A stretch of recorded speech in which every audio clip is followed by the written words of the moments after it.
दूसरा पक्ष कहता है हमने कर्जा माफ किया। अरे चर्चा इस बात की होनी चाहिए कि 75 साल के बाद भी ये किसान कर्जदार क्यों है। कोई भीख नहीं मांग रहा आपसे कि उसको कर्जा के जरा सा माफ कर दिया, ऐसे दिखाया जाता है पता नहीं क्या कर दिया। सभापति महोदय, जब तक उसकी फसल का दाम नहीं मिलेगा तब तक उसकी स्थिति सुधर नहीं सकती।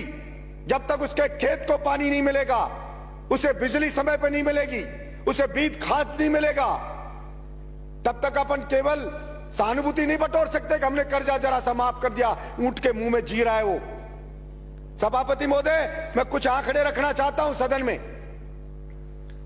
1967 में आईएएस की सैलरी हुआ करती थी 250 रुपए, जो आज वो 3 से 3.5 लाख रुपया महीना हो गई है। और वही 1967 में डीजल होता था सभापति महोदय 20 पैसे लीटर, और आज वो 100 रुपए लीटर हो गया है। सभापति महोदय, सोना होता था 200 रुपए का 10 ग्राम 1 तोला, आज वो 60,000 रुपए हो गया है। और गेहूं था 70 रुपए का क्विंटल, जो आज 1800 रुपए क्विंटल में बिक रहा है। यानी कि आईएएस की बढ़ोतरी सैलरी में कितनी हुई? 1500 गुना।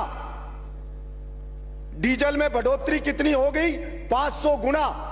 सोने में बढ़ोतरी कितनी होगी? 300 गुना। और किसान के गेहूं की फसल की कीमत कितनी बढ़ी? मात्र 25 गुना। अब कहां 1500 गुना और कहां 25 गुना।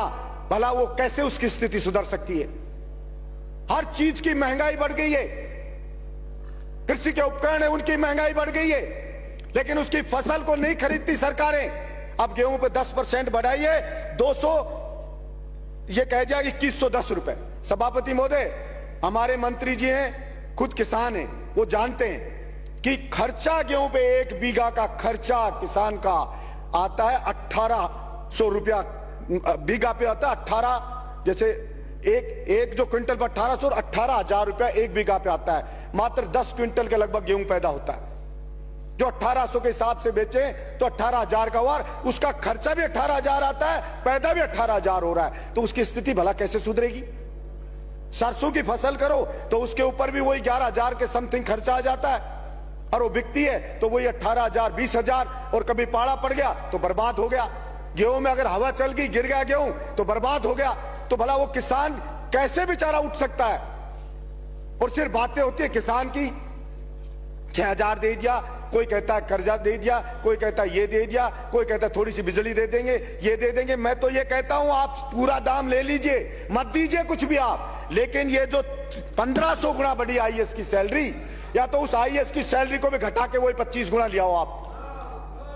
उस सैलरी को, उस किसान की जो बढ़ोतरी हुई है वहीं पे लिया उसकी को सैलरी को। अगर वो आईएएस नौकरी कर ले, और अगर आप में हिम्मत है किसी सरकार में कि घटा दे उस आईएएस की सैलरी, कहते किसान के बराबर रखेंगे, क्योंकि देश को आजाद इन किसानों ने कराया था। कोई आईएएस अंग्रेज भर्ती नहीं करे थे इंडिया के लोगों को, वो तो इन किसानों की बदौलत हो, इनके बच्चे फांसी पर लटके तब आईएएस बन रहे हम।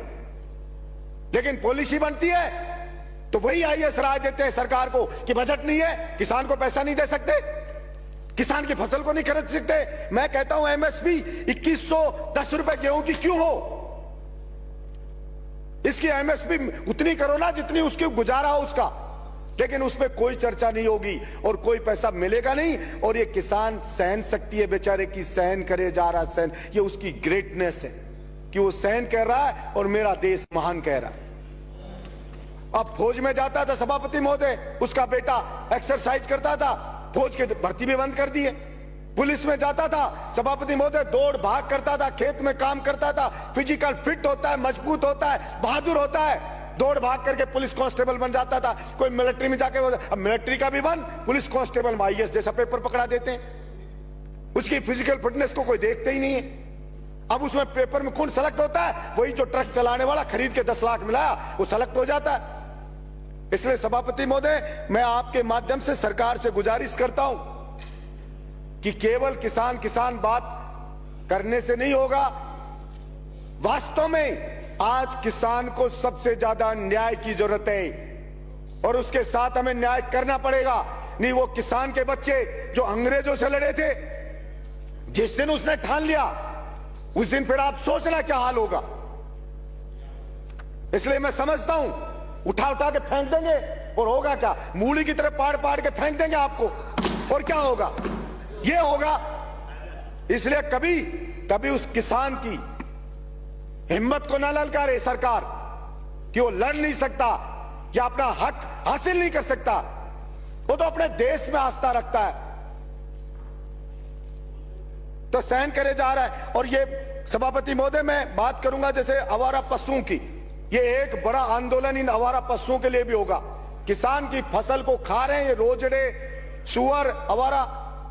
और मैंने पहले भी कहा, अरे आदमियों की नसबंदी करते हो, इनकी नसबंदी करके ही रोक दो। हम छोटे बच्चे थे तो बछड़ों की नसबंदी करवाता था किसान।